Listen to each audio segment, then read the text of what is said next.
You are listening to Parenting Our Future with certified parent coach Robbin McManne, author of The Yelling Cure and founder of Parenting for Connection. My podcast is all about providing you with the tools and solutions you need in your parenting so you can create the family you always wanted. For more information on my book and other resources, check out yellingcurebook.com.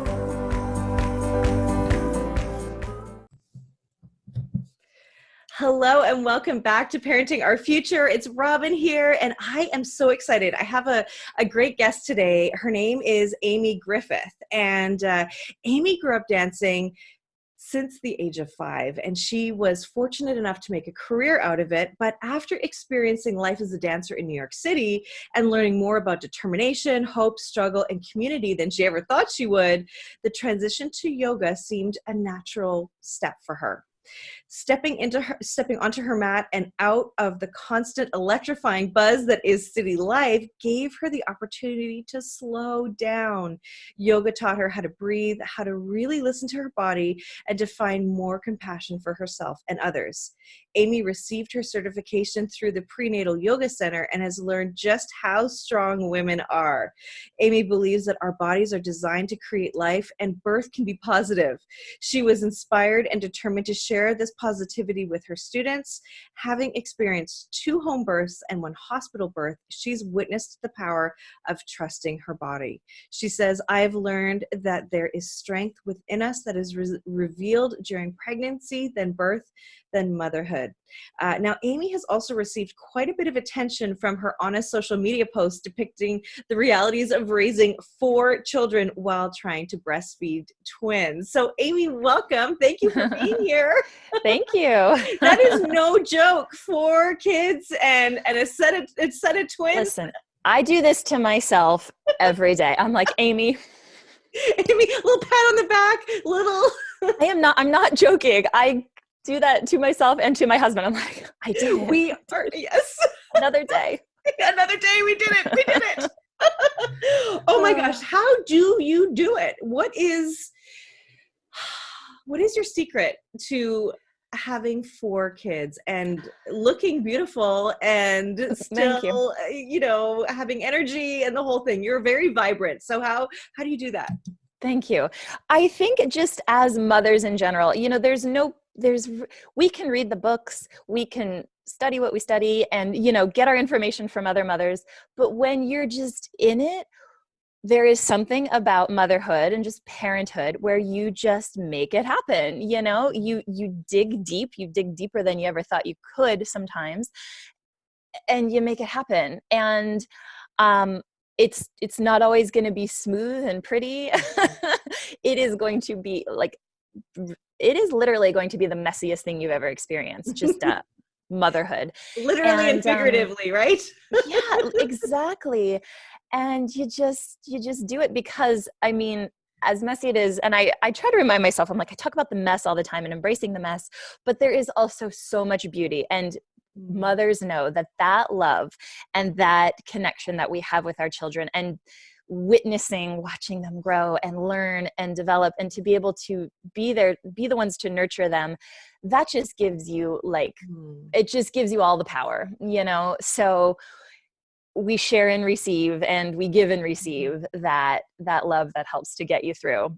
And there are many seasons of that where it feels like you're giving more than you're receiving. Yeah. But in the grand scheme of things, you do receive more than we give. And that love received is what gets you through. It is beautiful. There's no doubt. That's why we became moms, right? Yeah. And that's why we keep doing it. That's why we keep doing it. That's why we became moms. But it's also important to note that mess is there. And sometimes we don't know that mess is waiting for us before we become moms, that it is going to be really messy, right? Yeah. And so with that, I think we need to really adjust our mindsets to saying, look, we can't do it all. And you talk a lot about that, right? Mm-hmm. I do. There's so much to do and it's okay to ask for help. Yeah. Yeah. We used to live in tribes and villages, right? This analogy has been talked about quite a bit lately. But it's such a great reminder. We don't have this village here with us, like day in and day out, helping with all the things. We're we're very isolated in a way, which is, it kind of sucks, you know. These like job requirements almost feel like they're just so heavy on us moms, and we feel like we're supposed to be able to do all the things, but it really does take a village, and it really does take that sense of community. And whether you can, because I know not always having that like physical person here to help you out with the things is not always accessible, but it's almost like shifting our perspective and reframing, okay, how and where can I receive some help with, whether it's a bit of cleaning help, and maybe it's a sweet high school girl who lives down the street who would love to even be there around the baby to help out or tidy up or, you know, take care of some cleaning or organizing. And then you can pay them a little bit. It doesn't have to be, you know, like a professional service every time. But there are, you know, just for example, in that new postpartum stage, there are postpartum doulas. We hear a lot about birth doulas, but not everyone knows that there are postpartum doulas as well, who are there to help care for the mother and care for some of those household tasks and jobs. So just to recognize that, I love saying, and I love hearing it over and over again, it is a sign of strength to ask for and receive help. It is not a sign of weakness. It is a sign of strength to ask for and receive help. And I think that mamas need to really accept that message. And really, it isn't until you really have that baby that you realize how overwhelming it is. I mean, the changes in your body, the changes in your life, the new schedule, all of these things can really mess you up. And then if you struggled with the way you gave birth, the way that whole thing went down, all of that stuff, like it can be really, really tough. And so you're saying ask for help, find a way to get some help, be creative about it. But I always say that when you ask for help, it not only blesses you with the help, but it blesses the other person too, because they want to help you, right? Absolutely. And it makes the other person happy. So how do you spread some joy? And by asking for help. And the other thing that you said is, this idea of things having to be a certain way, looking perfect. We used to have this tribe of people helping us. Well, not only are we more isolated than ever, we also want to look perfect on all of the social media platforms, don't we? And you've done a couple of posts you've done many posts that are the opposite of that. Like, here I am completely wiped out and exhausted while my twins are nursing.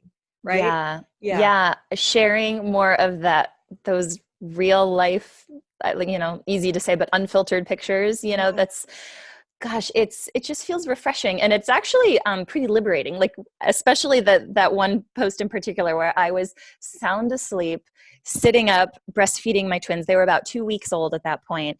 And I look at that and, the phrase, a picture says 1,000 words. I'm like, there are so many more words beyond that this picture doesn't even convey, but it still says so much. But just, it just feels so refreshing to me to share that glimpse of this reality that we don't always see.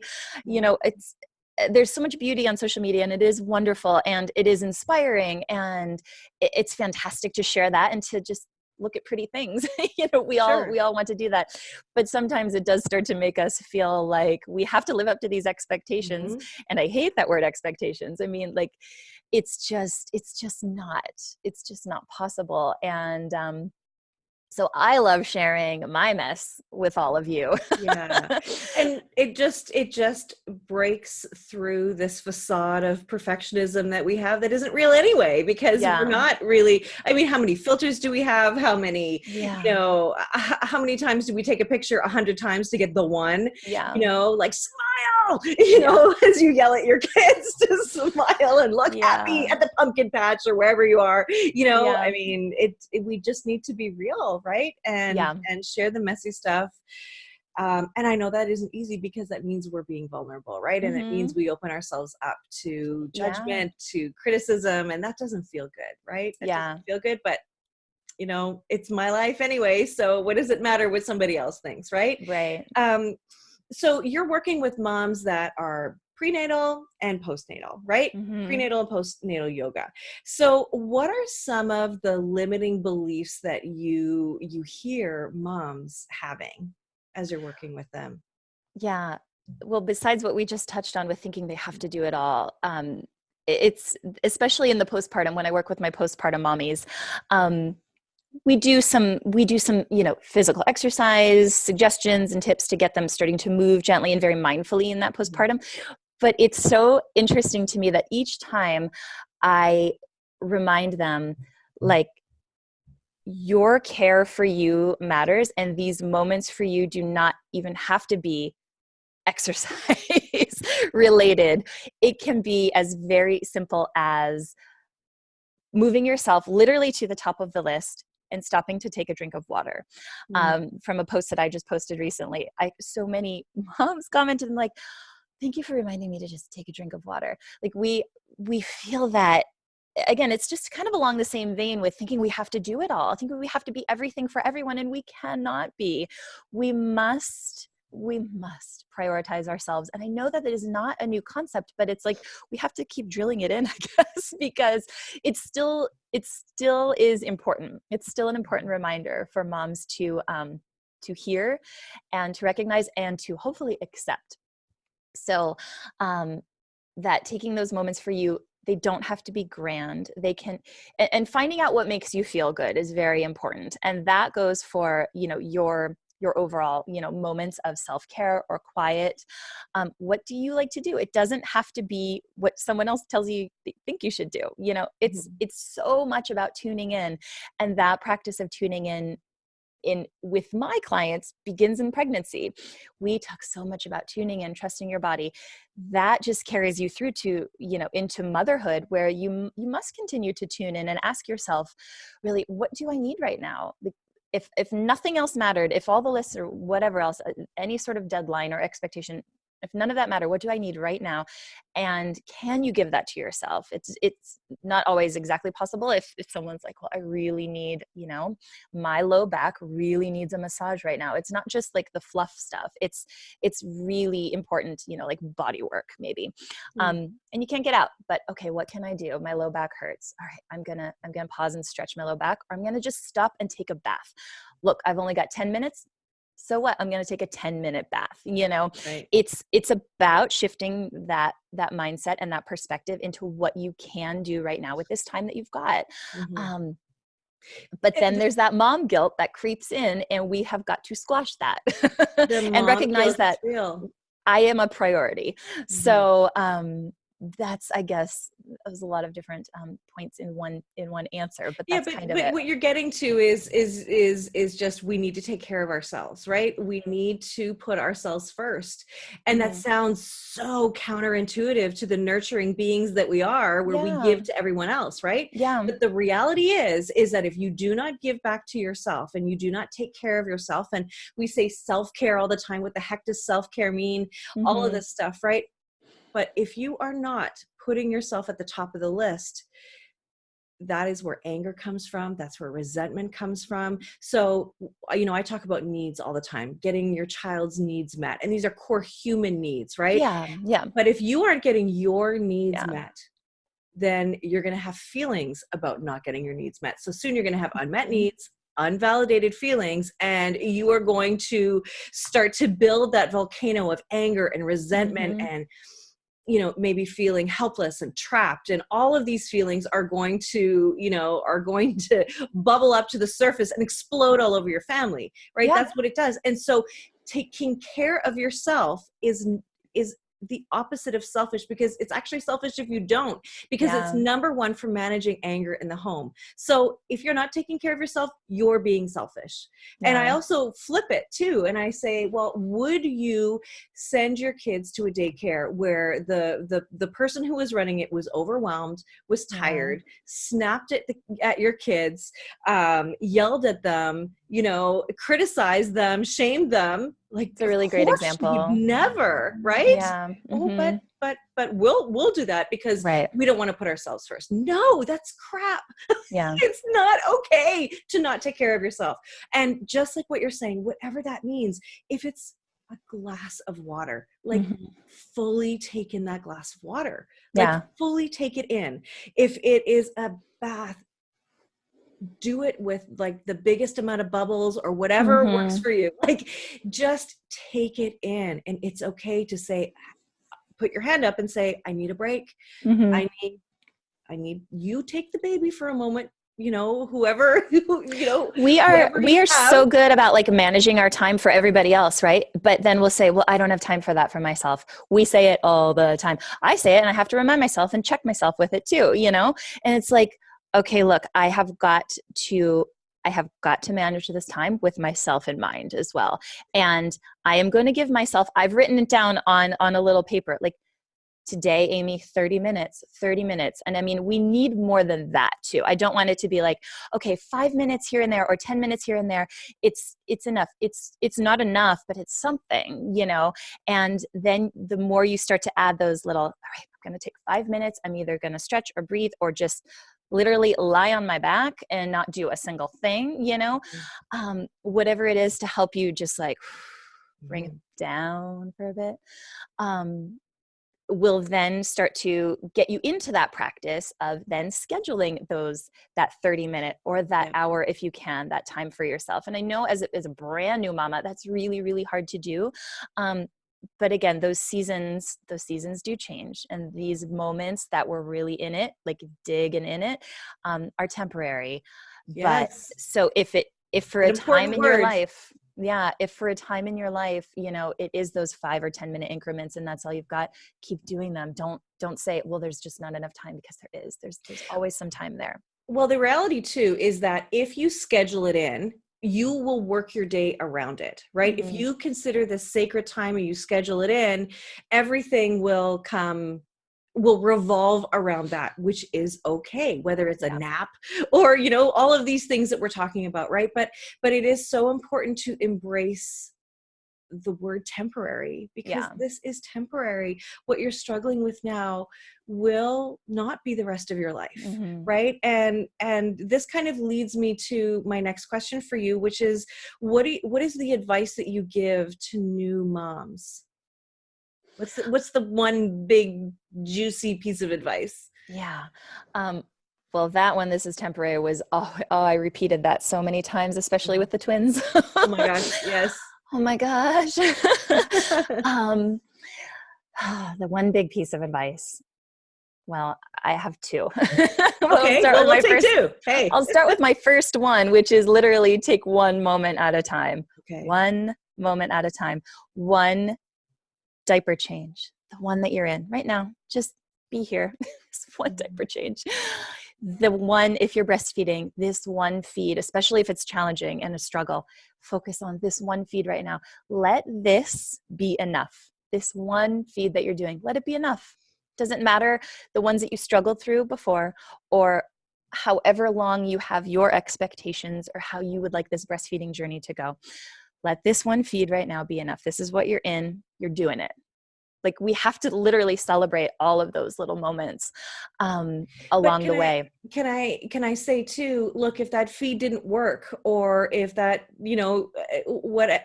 if swaddle technique or whatever, if it didn't work, mm-hmm. that's okay too. That does not determine your worth as a mother. Exactly. It does not determine your value to this child. Like it doesn't, we don't have to have it mean anything. It just, okay, it didn't work. Like, let's not make it, let's not catapult ourselves into the future where, this somehow will manifest into something other than just a feed that didn't work. Because then we start telling ourselves stories about, okay, well, if he doesn't feed now, then, maybe, maybe he won't feed next time, maybe, and then we make it a huge deal.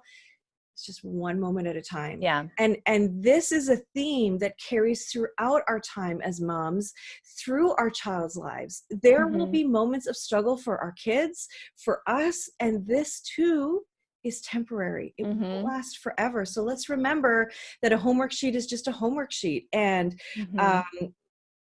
coming home late could just be one time coming home late. I mean, there's so many different things. That we get very much wrapped up in how this is going to. That was really great point. This moment. So one moment at a time. I really love that. I really do. And even in that struggle, say you are struggling in that moment of your breastfeeding, And then you decide, okay, this is not working. Then you go to the next moment where you are feeding your baby the bottle, whatever it is, your partner feeds your baby, and then you're resting.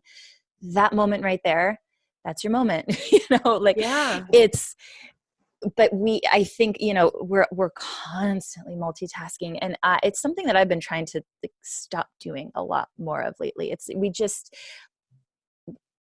too much. It's literally too much for us. So to just bring it into this moment, it's really a gift to ourselves so that we can be present with our children. As every single mama will say, it just flies by. So really being in that moment is truly a gift to yourself. I used to do that when I was holding my babes, knowing that this is temporary. I would say the words to myself. I would say, I receive.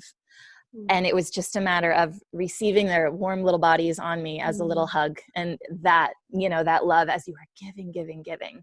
So being in that moment and taking a moment, even when you're struggling and you are like in tears, to receive it, then you look back and you're like, I did my best.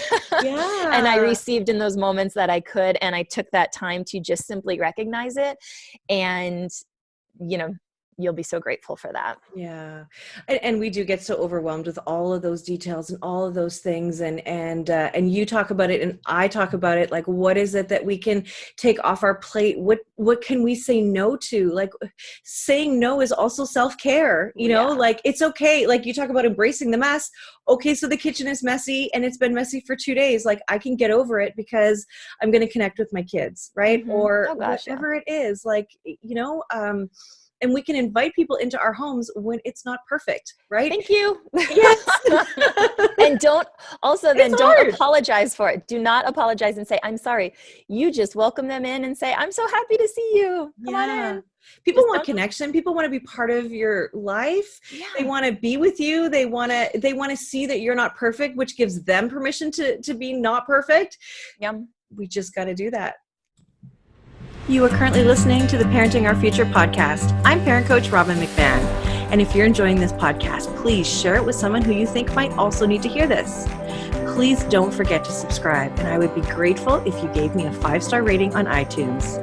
If you're a parent who's struggling and you feel like you might need some support to be the confident leader of your family, where you can calmly respond to any kind of behavior, disrespect, or your kids not listening to you, well, I have a membership group that you might be interested in. All you have to do is go to kamomsclub.com for more information. That's kamomsclub.com for more information. Now, back to the show. So I want you to talk a little bit more about trusting your body. You touched on it a little bit. Tell me what that's about. This is a good one. I love this so much. I relied so much on the word trust. It started with my very first pregnancy with my son. And I knew that word, I just connected to it from day one, literally. I would put my hand to my heart, my hand to my little belly that was growing and growing, that little babe inside. And I would say, I trust my body and I trust my baby. And I had to, I just had no other choice. So that word trust is so helpful to a pregnant mom.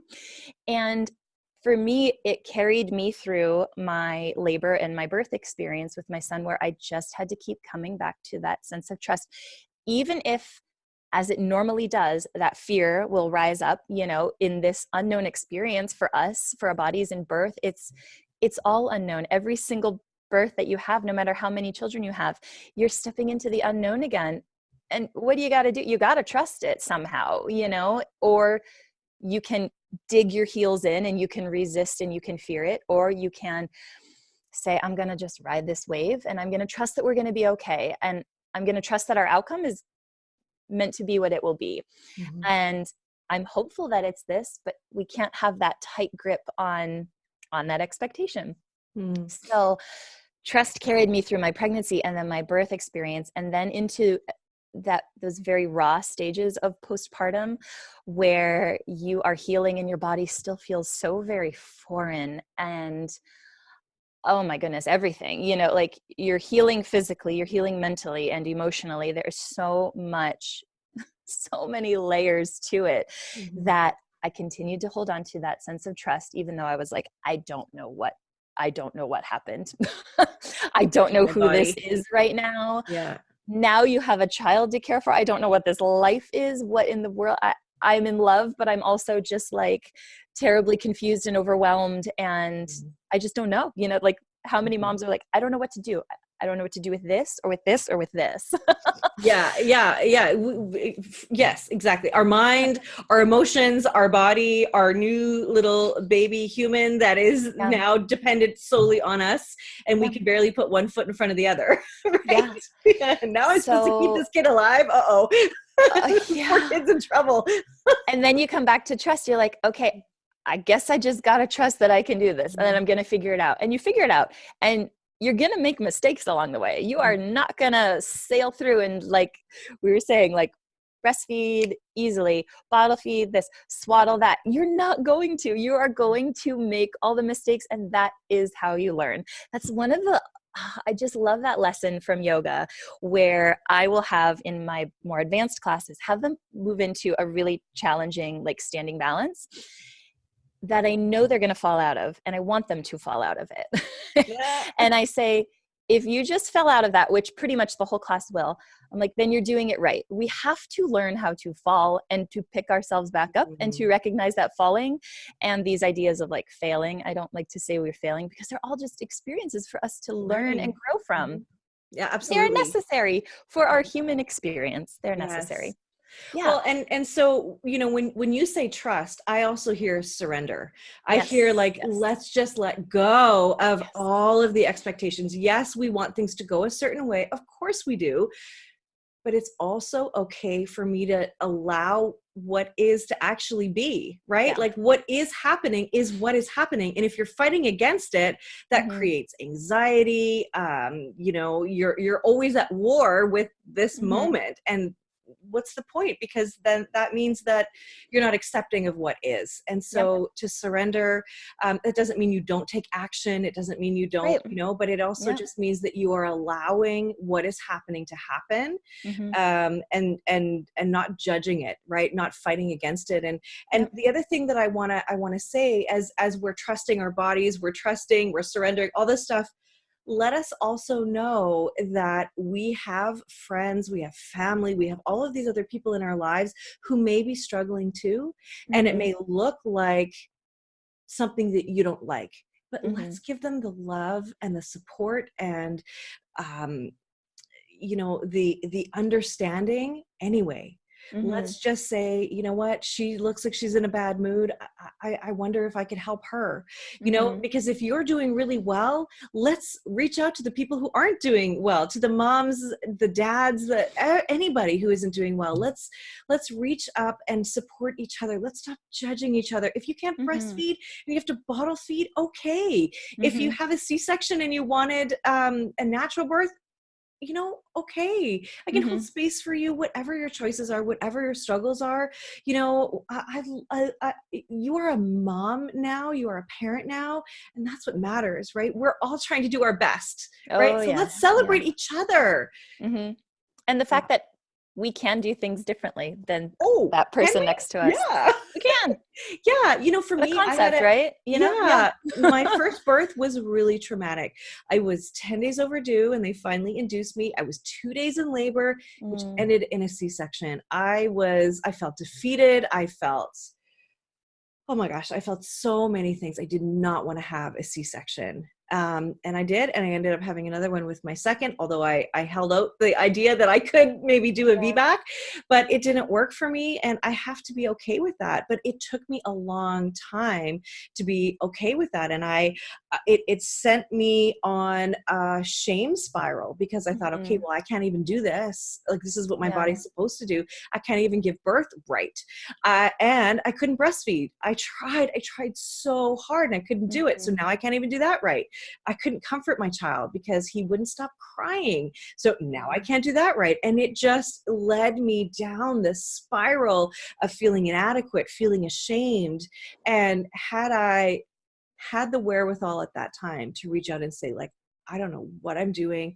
I think I'm failing. And I had you know, and I had someone to just say, it's okay. Like, it doesn't Mhm. mean that you're a bad mom or will be a bad mom as time goes on. It doesn't mean you're not meant for this. It just means it looks different for you. I could Yeah. have used that. It would have saved Mhm. me years of being depressed and ashamed and wanting to leave my family. You know, like, Yeah. we need to be there for each other, Yeah. really, you Yeah, know? absolutely. Yeah.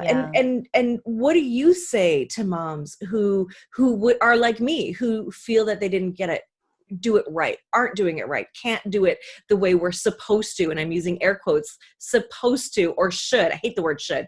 Yeah. You know, what do you say to them? Yeah. Um, it's so it oh gosh, it's just the preparation that we do have in our pregnancy leading up to our birth experience and leading up to this idea of how we're going to mother, you know, and then we get in it and it's like, well, that didn't go as planned and that didn't go as planned. And then crap, what am I doing now? You know, like it's, it's again, that word expectations, but it's also so much of giving ourselves permission to feel what we need to feel, to just, like you said, you hold space for others, but we have to hold that space within ourselves to Yes. feel it, to feel grief for this experience that didn't go as you wanted it to. I felt like I mourned I was planning, I had my first two births were at home. I had two home births that were both really positive and amazing experiences. And I'd planned a home birth for my twins. And I had focused so much on that. It did not go as planned. We had our twins at the hospital, Mm. and I came home and I remember that sense of mourning as I put away my home birth supplies, and I just sat there and cried. And I remember thinking, Amy, you need to just let yourself be sad or angry about this. And whatever feelings came up, they're valid. So we need to remember that those feelings, no matter how you might twist it in your head or have someone else twist it for you saying like, oh, it's just hormones, or it's just this or that, your feelings are valid. And that experience that you are mourning or sad about Mm. or angry or resentful about, we have to allow it to like move through us. We can't Mm. just ignore it and expect it to pass by ignoring it. So to feel it, to get it out, to talk to someone, so very important to just talk to someone. Um, Goodness, there are I love postpartum.net, in particular, Postpartum Support International. Their website's postpartum.net. They have so many resources for postpartum depression, anxiety, and different mental health experiences that mothers might have. They have a free phone number that you can call. There are local chapters with, Mm. and they're global. So Wow. it's just a phenomenal organization that is a free resource for moms Mm. to know that they aren't alone. To hopefully connect them to maybe someone locally, or if not, they at least have someone over the phone that they can call to help Okay, that's them awesome. process. So to know that you're not alone, and sorry, let me pause. Trying to Well, remember where one of the we were things on that I that wanted track. to say is what happens is if we don't share it, if we don't reach out for help, it becomes like crazy town in our head, right? Mhm. Because those thoughts swirl around in our heads, and you know, our brains are a super highway of thought, and thoughts are not facts.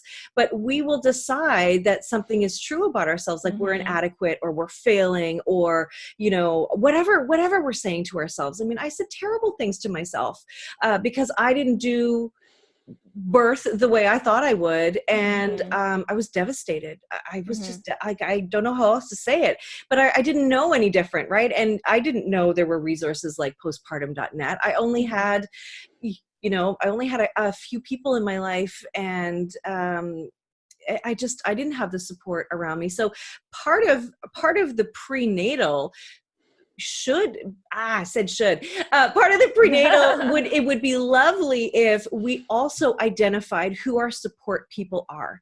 Mhm. Who do we have in our life that are trusted people who we can Mhm. share the ugly with, because not everybody is worthy of our trust, right? Yeah. So people who we know are going to be a caring ally for us in our Mhm. lives, who can say, hey, you know what, it's a bad day, but it doesn't mean the rest of this mothering is going, or parenthood is going to be rough like this. It's okay. Cry about it, mourn. I wish I had known that. Mm-hmm. Yeah. But then if I didn't know that, I wouldn't be here. So it's true. it's all And part of my that's experience. exactly it. That's why I don't like to say fail. Like it's nothing's a failure, because that experience taught you and now gives this passion and this fire within you to share and to talk about it. So, as unpleasant as it feels to go through that real icky stuff, it is so part of our journey. And as awful as it says, it all, it happens for a reason. It propels you into something else and reveals this strength within you that you did not know you had. Yeah. Well, this has been great. I mean, really what we're talking about here is dropping the expectations, allowing ourselves to be messy and flawed, because to be flawed is human. Yep. Have some self-compassion for ourselves, self-care in whatever way that means for you, eating a piece of chocolate, having a glass of water, just going outside and breathing for a minute, or having a nap, whatever it is for you, you've got to put it at the top of the list, schedule it, put time in, and you are going to leave everybody here with a link to one of your videos that has some breathing exercises, which is really good, because we know our breath helps to calm us, helps to ground us, right? So you're going to leave that for everybody here. Do you have any final words of encouragement that you can leave us with? Oh, I don't know. I don't think so, except that you're doing an amazing job. I hope each mamas know that you are doing an amazing job. And if you are there with your kids and, that intention of love is behind it all, that's what they remember most. They're not gonna. And one other thing that I've been doing with my children that I really, really do love is this human element that we were talking about, being honest and human with your children. And when you do, say, I'm so sorry. Once we've all calmed down, if you've had an explosion, if you've had that volcano explosion, like you mentioned, once you've calmed down and you're in that space where you can talk about it, say, I'm really sorry. I do this all the time with my children. I'm so sorry that I snapped about this or that. I'm calmer now. And whether if you want to talk about it, depending on their age, or just simply apologizing and showing them that you recognize that you're taking ownership of your words, and you're recognizing and saying, it's something that I'm working on, or, whatever it is, or you can help me remember to take a deep breath too, honey. Maybe you say something like that. My children help me remember to take deep breaths because I've talked about it so much with them. Yes. And so you all are a part of this learning experience together. You're not the only teacher. They are also our teachers. And to be very human and authentic with them will help them to remember to not have these own expectations for themselves then when when they are parents, that, okay, I remember, this human moment with my mom or my dad. And I really appreciated that, Yeah, absolutely. Yes. We are feeling beings just like they are. They're just more comfortable showing their emotions than we are, right? Yeah. But we can learn from them too. Beautiful. Yeah. Well said. Love that. Well, we will end it here. Thank you so much. Thank you for listening to this edition of my podcast, Parenting Our Future. I'm parent coach Robbin McManne, and if you're enjoying this podcast, please share it with someone who you think might also need to hear this message. And don't forget to subscribe, and if you like my work, I would be grateful if you gave me a 5-star rating. For those of you who like my content and want more, visit me at yellingcurebook.com to get your copy of my book and to find other resources to help you. Until next time, I am wishing you and your family peace and connection.